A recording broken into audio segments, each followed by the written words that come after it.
As I've repeatedly mentioned in this channel, our most precious resource as law students isn't our financial capability or our mental ability. Rather, time is our most precious resource in law school. You can have all the money in the world to buy books, codals, writing materials, notes, and flashcards. But if you do not have the time to study, hindi ka magwawagi sa law school. You can never buy your way into law school. You can speak and write in impeccable English kasama na ang twang at slang na kusa nating nakukuha mula sa ating mga paaralang pinanggalingan. Pero kung wala kang oras para aralin ng batas ay nganga ka lang sa recitation o exam. Ngayong natapos na ang first semester, kapatid, o tinapos ka na ng semester na nakaraan. We seem to have so much time in our hands. In tonight's episode, I'll be sharing with you 5 things to do on your Christmas break. I'll also be sharing with you the things I have done during my Christmas vacations and how they have affected me in law school. All of this and more coming right up! Hi, my name is Lex and welcome to Lex in Motion. In this channel, I'll be helping you build your competence, confidence, and capability in law school. Start today by hitting the subscribe button below. New episodes are posted every Friday. During my first semester in law school, one of the subjects I truly struggled with was Constitutional Law 1. I struggled with it not because it was difficult, absolutely foreign to me, or extremely technical. I struggled with it because the assigned cases were very long, written in a very difficult and verbose language, and because I was brand new to law school, with little to no skills apart from those I brought with me from college. Pumasa ako ng Constitutional Law 1 pero alam kong may itataas pa sana ang grade ko. Lalo na kung magkakaroon ako ng mas maraming oras para magbasa. I was determined to do better than I could, kapatid. So during the Christmas break, hindi ako umuwi ng probinsya. I stayed in my tiny apartment for the Christmas break. Nagkulong ako kasama ang libro ni Cruz sa Constitutional Law 2. Nagsiuwian na lahat ang aking mga kaklase sa kani-kanilang mga probinsya. Naiwan ako sa aming building at nagugulat ang mga guard sa aking paglabas na para bang may nakikitang multo. This was the time when I was a full-time law student, kapatid, and let me tell you, there's really no greater feeling than dedicating your entire life to the noble pursuit of the law.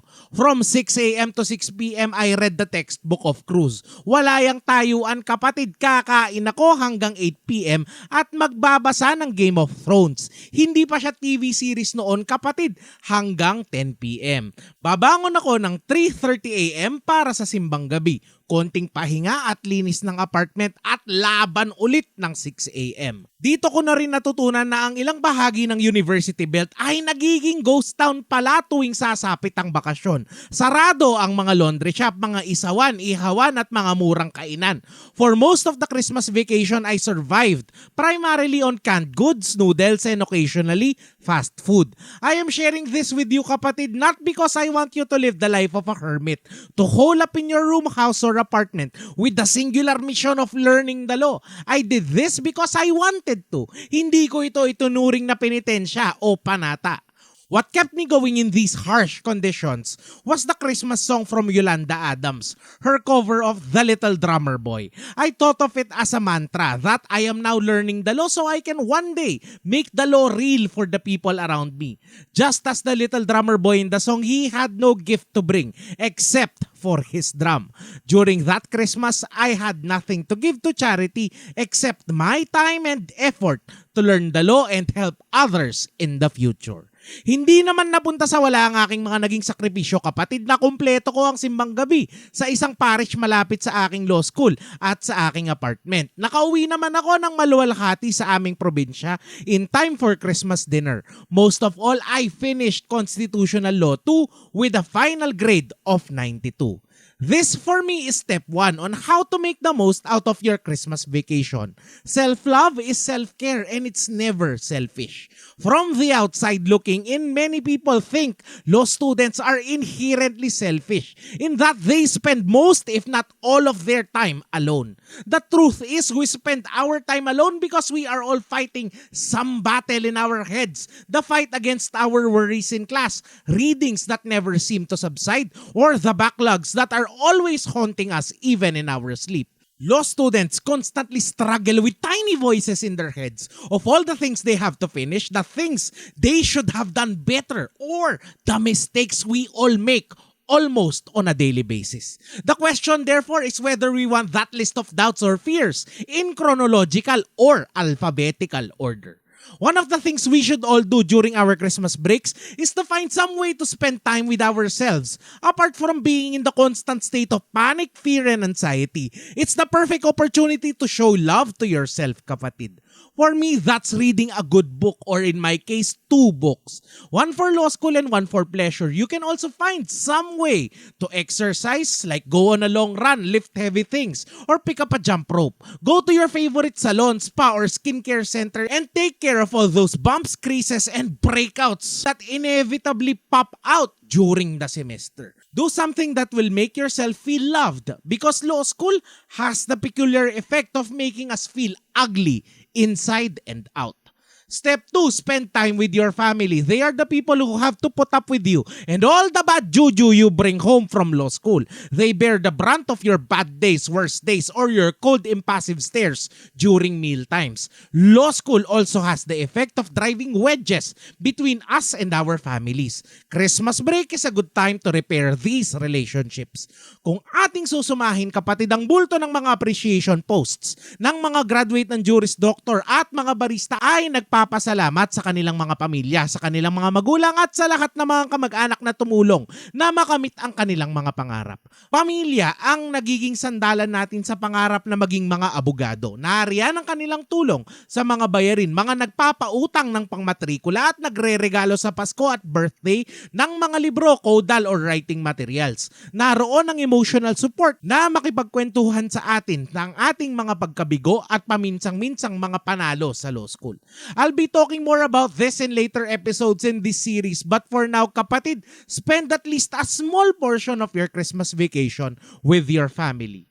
Step 3, spend time with your friends. Good friends are people who keep us lifted no matter the separation in time or in distance. Great friends, on the other hand, are those we connect with right where we have left off, notwithstanding the time or distance. Law school has the peculiar effect of separating us from our friends before law school. College and high school friends, or the people we grew up with, do not understand the struggle we go through each and every day for law school. To most of them, we're reading books from sun up to sundown. Ang iba mo namang kaibigan, kapatid, ay maaaring nag-move on na, meron na sa kanilang nagda-down payment sa kanilang sariling bahay. Merong mga nagpapakasal na, samantalang ikaw ay struggling to make yourself joeable. I will be talking more about this, kapatid, in later episodes. For now, make the time for your friends during this Christmas vacation. You can schedule to play a game online, maybe have some socially distant get-togethers and dinners. For my part, we do have some online inuman sessions this pandemic, and it's been truly helpful for our mental health. Step 4, spend time with Gath. I know that some of you may argue that this should be the first and foremost on this list. However, let me hasten to add, kapatid, what I've always been advocating in this channel, and that is to offer up every page, every reading session, every case or digest up to God. I want you to make God a part of every single step of your law school journey, kapatid. He did put you in law school for a reason. That being said, one of the biggest impacts of the pandemic on my personal life and that of my family is missing Sundays with my church. There is really no bigger high than standing in a room full of 100 or even thousands of people and worshiping God together as one, hands held up high, eyes closed, and our hearts calm, quiet, and content. During my Christmas vacations in law school, I always spent one of these days driving up north with my grandmother to one of the convents she liked. There we would spend the day in quiet contemplation in their gardens, inside their church, or watching others pray. Now that traveling comes with inherent risks of transmission, all we can really do is find a quiet spot to pray.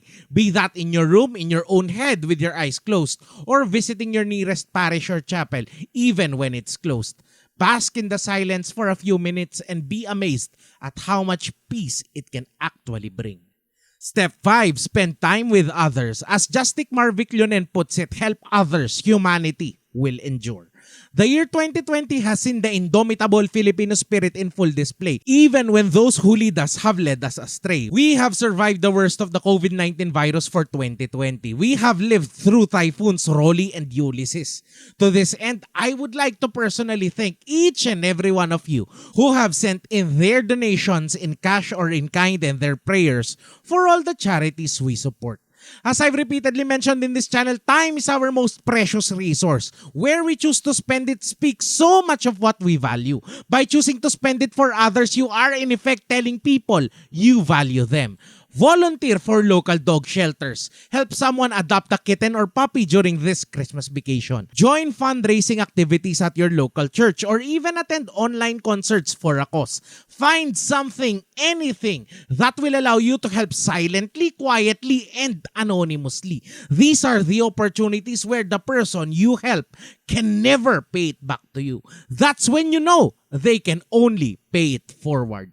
Alam ko ngayong panahon ng pandemya, ubus na ang kaya nating itulong para sa iba. But if you give until it hurts and even until it hurts no more, you will have unlocked in your heart a whole other level of love and selflessness. That's it for how to make the most of your Christmas vacation, kapatid. Later this week, we will be talking about 5 things you can do during your Christmas break from law school.